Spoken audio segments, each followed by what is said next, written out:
Bruce Lee and a promise forged in respect. The 1960s in America were a time of cultural flux and burgeoning interest in Eastern philosophies and disciplines.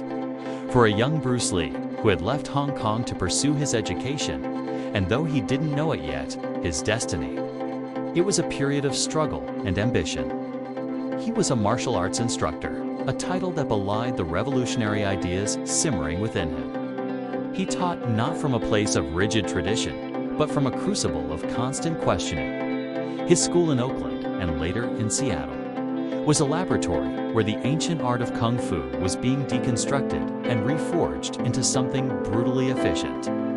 Something he would eventually call Jeet Kune Do. But in those early days, recognition was a hard-won commodity, and the martial arts community, often bound by tradition, viewed his unconventional methods with a mixture of skepticism and outright hostility.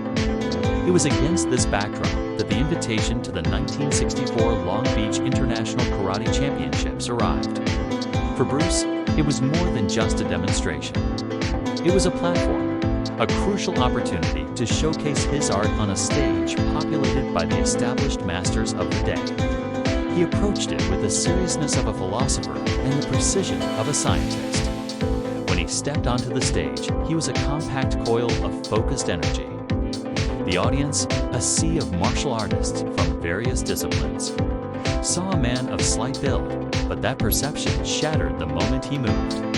His demonstration was not merely a series of forms or katas, it was a revelation of human potential. He unleashed his famous one-inch punch, a concussive blast of power generated not from a wild swing, but from the perfect alignment of posture, muscle, and explosive intent, sending a volunteer stumbling backward. He moved with a speed that seemed to cheat physics, his fists and feet becoming blurs. He spoke of fluidity, of being like water, concepts that were poetic yet demonstrated with tangible, awe-inspiring power. The air itself seemed to crackle around him. The audience, initially polite, was soon electrified. Here was something they had never seen before, martial art that was not just about fighting, but about the absolute optimization of the human body and spirit. Among the captivated spectators was a young man whose own reputation in the martial arts world was already formidable. Chuck Norris, the reigning world karate champion, sat watching with a trained eye. He was a champion in the world of point fighting, a discipline of control and precision. What he saw in Bruce Lee, however, transcended the rules of any tournament. It was raw, uninterrupted combat efficiency. Norris, a man who understood the dedication required to reach the pinnacle of any skill, was not jealous or dismissive. He was, by his own later accounts, immensely impressed. He saw in Bruce a kindred spirit, a man utterly consumed by a passion for martial arts, yet one whose approach was diametrically opposite to his own. Where Norris's karate was linear and powerful, Lee's kung fu was circular and fluid. The contrast was not a point of division, but of fascination. After the demonstration, as the crowd buzzed and began to disperse, Norris made his way through the throng. It would have been easy for a world champion to offer a patronizing nod of approval. Instead, Norris approached Lee with the humility of a student. He extended his hand and expressed his genuine admiration, specifically noting the breathtaking speed and unique power generation techniques he had witnessed. This moment was critical. In the competitive world of martial arts, such a meeting could easily be tinged with ego and posturing. Bruce Lee's response defined the character of the man. Instead of feeling threatened by the presence of another elite martial artista champion, no less he welcomed Norris with a warm, infectious smile. He dismissed any notion of superiority with a wave of his hand. His profound humility, he insisted that the admiration was mutual.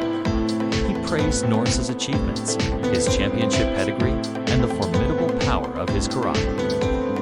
In that brief exchange on the exhibition floor, a strange but genuine friendship was born. It was a friendship built not on similarity, but on a mutual recognition of excellence and a shared, insatiable curiosity. This initial meeting blossomed into a deep and productive partnership. They began to train together whenever their schedules allowed. Their sessions were not about determining who was the better fighter. They were laboratories of shared knowledge. Bruce, the iconoclast, would break down the principles of his Jeet Kune Do, explaining the economy of motion and the importance of adaptability. Chuck, the champion, would share the disciplined structure and devastating power of his Tang Soo Do and karate background. They challenged each other, not with hostility, but with the intellectual rigor of two scientists testing a theory. Bruce would analyze Chuck's powerful sidekick, seeking ways to intercept it. Chuck would study Bruce's fluid footwork, looking for angles to cut off his movement. They were two masters sharpening each other's blades, each leaving a permanent imprint on the other's style. Bruce Lee, in particular, incorporated more direct, powerful linear attacks into his repertoire, an influence visibly attributed to Norris. For Bruce, Chuck was never a rival. He saw him as a partner in a greater mission, to elevate and evolve the public perception of martial arts beyond esoteric mystery or street brawling, and into a respected discipline of mind and body. It was this profound mutual respect that led to a momentous promise. As they talked about their futures, Bruce shared his dreams of breaking through in Hollywood, not as a sidekick or a stereotype, but as a leading man who could showcase the beauty and power of their art. He turned to Chuck and promised that when he got the chance to make a film where he had creative control, they would collaborate. It would be a project where they could present a realistic, breathtaking display of their skills to the world. That promise was not forgotten. Years later, when Bruce Lee achieved international superstardom and was given the opportunity to write, direct, and star in his second Hong Kong film, he immediately placed a call to his friend. The film was Way of the Dragon, released in some markets as Return of the Dragon. Bruce offered Chuck Norris the role of the main antagonist, Colt, a stoic and deadly karate expert hired to eliminate Lee's character. Norris, though hesitant about his acting abilities, agreed out of loyalty and respect for his friend. The result is etched permanently into cinematic history. The final showdown in the Roman Colosseum is more than a fight scene. It is a narrative told through movement. It begins with a tense, almost respectful formality, to warriors acknowledging each other's prowess.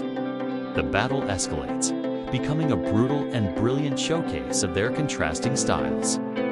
Lee's fluid, evasive movements clash with Norris's powerful, direct assaults. It is a physical conversation between two philosophies of combat. The scene, devoid of the quick cuts and special effects of modern cinema, relies entirely on the authentic, world-class skill of the two men. It remains, for many purists, the greatest one-on-one fight ever committed to film. The story of Bruce Lee and Chuck Norris is therefore not merely an anecdote about two talented men. It is a timeless lesson in true sportsmanship. In a world often obsessed with rivalry and supremacy, their relationship stood as a testament to something greater, that respect and a shared passion can bridge any stylistic or philosophical divide. It is a story about how greatness can recognize greatness, and how a promise made in genuine admiration can lead to the creation of something legendary, inspiring generations to come.